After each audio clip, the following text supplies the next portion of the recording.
I'd like to welcome 8BitBlonde to the show. She's a gamer, a partnered streamer on Mixer, a community manager, a co-founder of the Xbox Stream Team, and a mod here on the XoneBros Discord. Welcome, 8BitBlonde, and thank you for being here.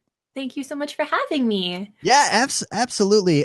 So let's just start. Why don't you just take a minute, introduce yourself, tell us a little bit about where you came from, how you get started gaming and streaming, and the whole shot. Well, you kind of gave the rundown of my business card right there. I am all those things, and I have been for quite a while now. I kind of got started in gaming as a young child, like most of us do.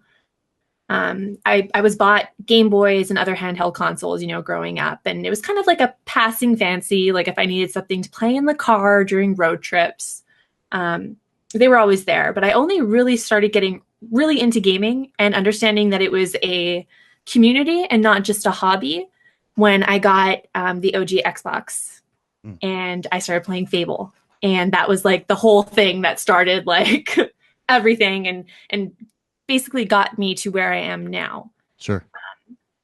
That was really the turning point. And it spawned basically everything, my love of games, my love of community, and, led to my career path and led to my hobbies and led to personal relationships as well. So yeah, it was definitely OG Xbox. Yeah, very cool. So with Fable, was there a community, like an online forum or something that you were, or was this other online games that you were part of? So basically what happened with Fable was I got obsessed. So incredibly entrenched in that game. And I bought the guide, the physical guide and everything.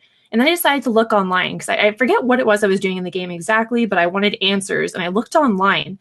And that's when I signed up for like my first gaming forum. That was obviously Fable specific in this case. Sure. But then I realized, I was like, wait a second, there's like hundreds of people like me who are obsessed with Fable. So there must be like thousands of other people out there who are obsessed with other games. And it just kind of like rolled from there. But Very Fable cool. was definitely like the straw that broke the camel's back in this case. I was just like, oh, that's it. So I have never played the original Fable. I've only played Fable 3, and that's kind of a topic of contention amongst Fable elites, Fable fans. Yes, and as it should be. Do you share the same opinion of a lot of Fable fans that Fable 3 is not the greatest? Fable 3 is not as bad as Fable The Journey, which is the Kinect game. So, I honestly did not mind Fable 3. I definitely did not put the time and attention into Fable 2 and Fable 3 that I did the first game. Sure. Because, there's some fundamental differences between all three entries in the main series. I do firmly believe that you need to go back and play the first one. That's what I've been told. Especially now that it's been upgraded for Xbox One. So yeah, no, absolutely. Yeah. So is Fable your favorite game? What's your favorite game? My favorite game of all time would have to be Fable. Let's give us your top 3. My top 3. Oh my God. You're putting me on the spot here. Fable 3. Not Fable 3. Fable. Geez. Fable. Halo. That's a good solid pick. Halo and Oxenfree. Oh, Oxenfree. That's not one that I hear every day. Oxenfree, though, huh? So why Oxenfree? So I've played Oxenfree and it's decent. But why does it make you? Why does it? I'm not saying that your pick is wrong. Judging me.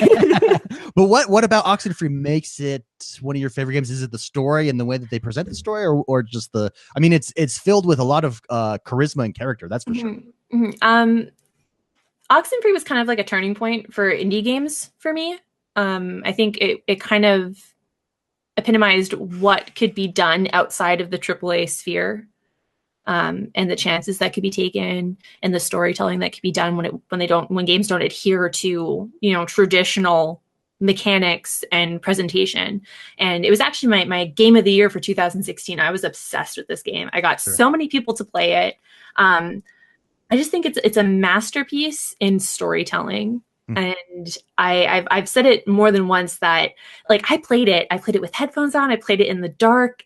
And it was the first game that ever made me get up and turn the lights on. I was Wow. so unsettled by like the experiences in the game. They felt, oh, it was just, I loved it. And it kind of stuck with me. And so it's kind of like my yardstick that I compare every other indie experience to. Hmm. At this point, it's like, well, does it hold up? Like, does it expand on storytelling and character development in the same way that Oxenfree does? But yeah, it's definitely a special game to me.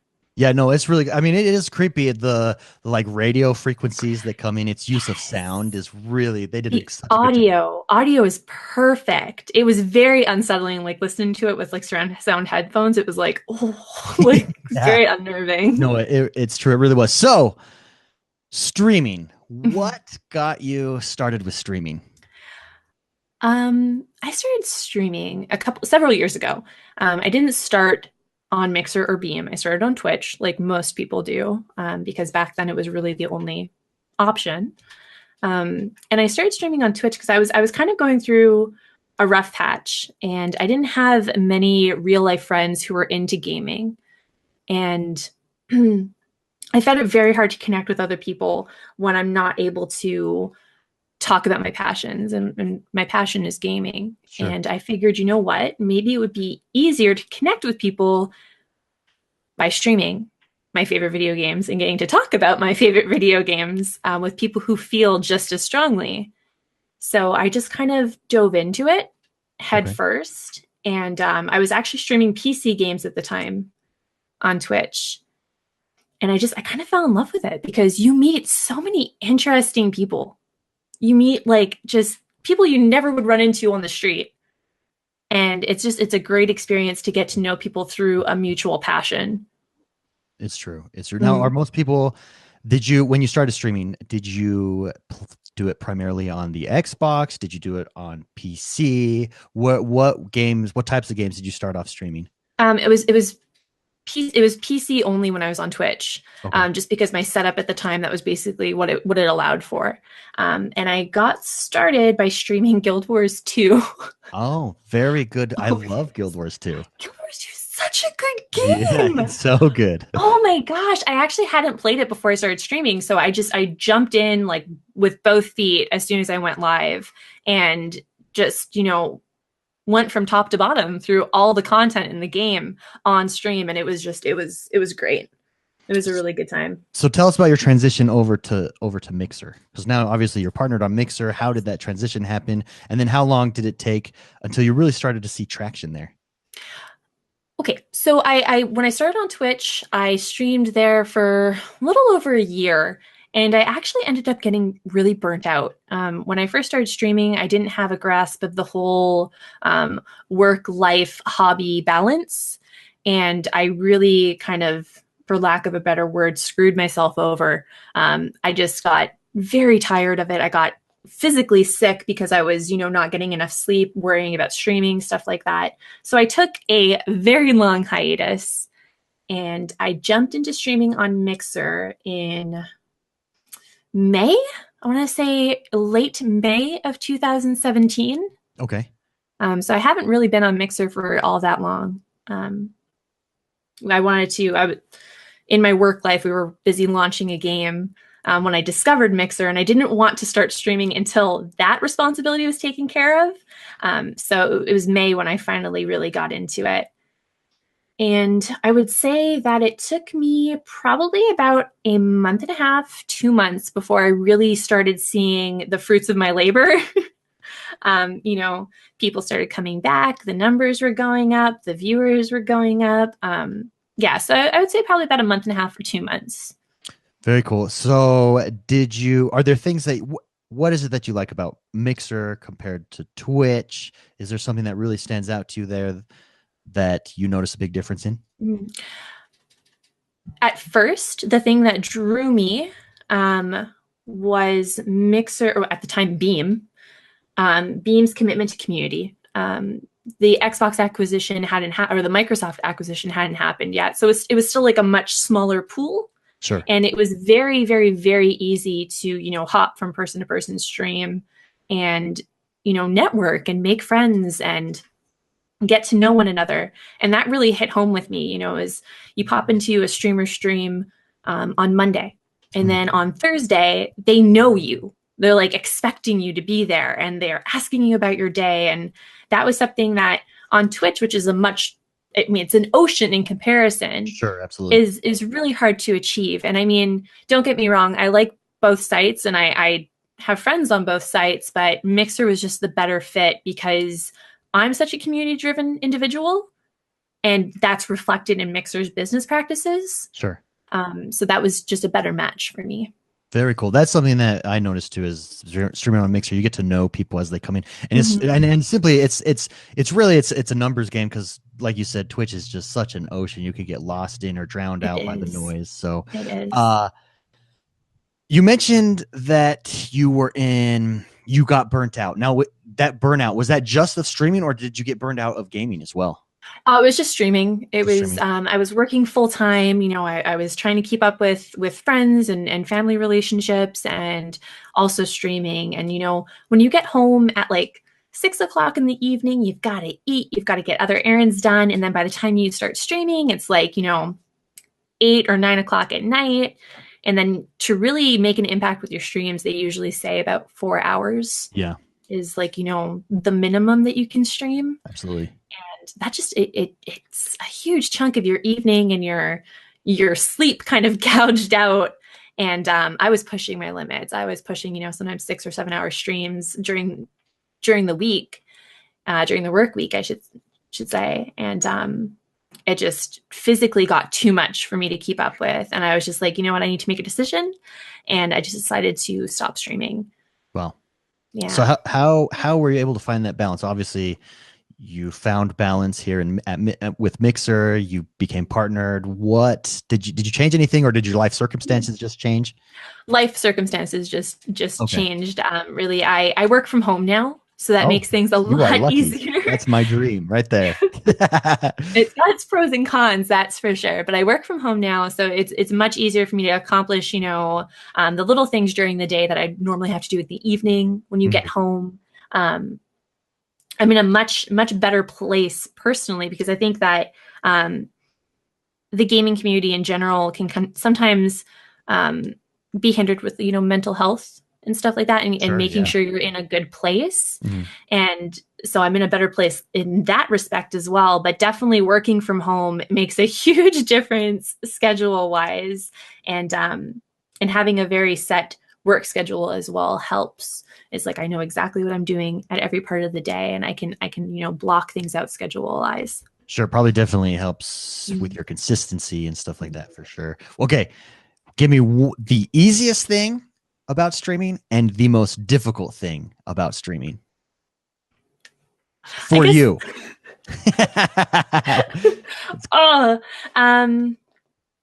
The easiest thing is honestly is talking. I can talk for forever. It's kind of a necessity. Absolutely. Yeah, I can. But some people struggle with that is, if they see the viewer count dip, they kind of stumble. Yeah. And as a streamer, you have to know how to talk to yourself. You have to know how to talk to 2 people as if they are 200 people. Yeah. Because we all have those days where, chat, there's like a lull in chat or something like that. Or, your usuals don't pop in or stuff like that. So the easiest thing for me is just being able to talk and keep talking. But I'd have to say, the hardest thing for me, and it's something that I'm getting better with, is being on all the time. Yeah. Because I can talk, but sometimes my heart isn't in it. If I'm, having a bad day or, something's off, that can sometimes reflect in my my presence. Sure. And so that's hard for me, is to always be on and kind of put that other stuff to the wayside. Yeah, I know exactly what you mean. In fact, starting to stream, and I know this is a completely different level but I can see how stand-up comedians or actors who always have to be on stage, I can see how they become addicted to drugs or other substances that honestly would help you to be on all the time, right? To Yeah. help your boost your mood, different stimulants like that. So I completely understand that. Absolutely. And it's like no matter how much you love what you're doing, because I love it. I love streaming, but it's emotionally exhausting. Like after you finish a stream, it's like it's draining, Yeah, no, no matter absolutely. how much fun you're having. Yeah. So I definitely What's get the it. longest stream that you've done? Oh, that was back in my Twitch days. I did a 12-hour stream, which I mean, most people do 24-hour streams. Oh I yeah, did do a 24-hour stream for charity once, but I don't really count that one. sure. But I did a By 12-hour. yourself, or was like a trade off, or was No, it straight? so we did with a blog that I write for in Montreal, Girls on Games, we did a 24-hour extra life marathon. Mhm. And we did it at a local radio station. We used their setup. We like had like all these Wow. big screens. We Yeah. streamed the whole thing. But there were so many of us that we were able to kind of like sleep a little bit here and there. Yeah. But it's pretty hilarious because we filmed the whole thing, obviously, because it was streamed. And there are times where I'm sitting looking at the screen, a game being played, and my eyes are open, but I have no recollection of being awake, like That's at funny. all. But personal stream, yeah, it was 12 hours, and I actually did fall asleep on stream. Did you really, like, at your desk, Yeah. or wow? I Oh, dozed off. I dozed off for about a minute, and then when I came to, I was mumbling something about Canada. That is hilarious. That's too funny. That I Yeah. can imagine that's tough. 12 consecutive hours. Yeah, that was not a good idea. So you do a little bit of Fork and Geek where you stream yourself cooking. Tell us a little bit about how that got started and what exactly that is. So, Fork and Geek is a video game themed cooking show that I host with my fiance. We use the Mixer Create app, which is the app that lets you stream directly from your phone. So we use that and we set up in our kitchen and we make video game themed dishes or dishes taken directly from video games. Wow. So yeah, we've been doing that for a couple months now.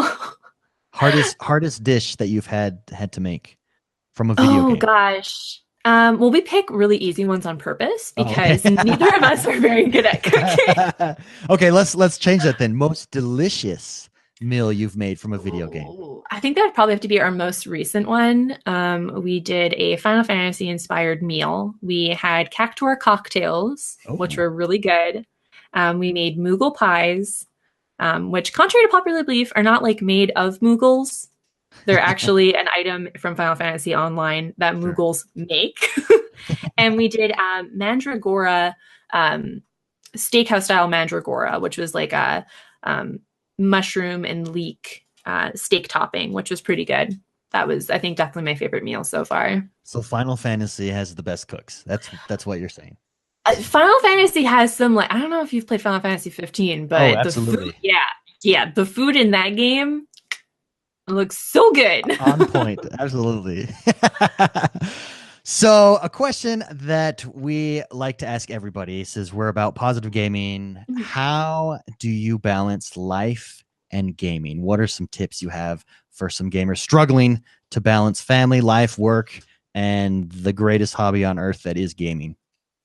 Probably not. Like, I mean, as someone who works in games, I have like my day-to-day life is a little bit more steeped in gaming than the average person's. I'm also very lucky that I met my fiance on Xbox.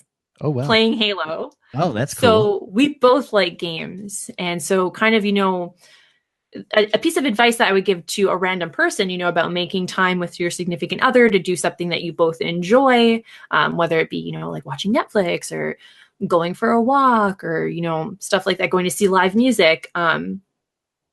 For us, that's staying home and, gaming. So, but I mean, I think the same concept applies, is that you have to make the effort for whoever's in your life, whether it's a significant other, whether it's family, whether it's friends, taking time out and exploring each other's passions, if they don't happen to be the same, is super important. Absolutely. And you don't necessarily have to like the same things that your boyfriend or your girlfriend likes, but at least respect them. Sure. and enjoy them. And so I think that that's super important, especially because, gaming can be a little bit isolating at times, and if you're really into a single player game or whatever. So yeah, that would be my biggest piece of advice, is just make the effort when you're trying to balance all these things. Great advice. Absolutely. The effort is half the battle. That's Mm-hmm. for sure. Finish this sentence for me. The person Enjoy. who enjoys my stream is Probably a little weird. perfect. That Probably a little weird, yeah. I think that's a great way to end the interview right there. So if you're a little bit weird and you're looking to watch an awesome stream, where can people find you? You can find me on Mixer as 8BitBlonde, so mixer.com/8BitBlonde, and also on Xbox as 8BitBlonde as well. So Perfect. Well, thank you for being on the show. thank you very much for having me.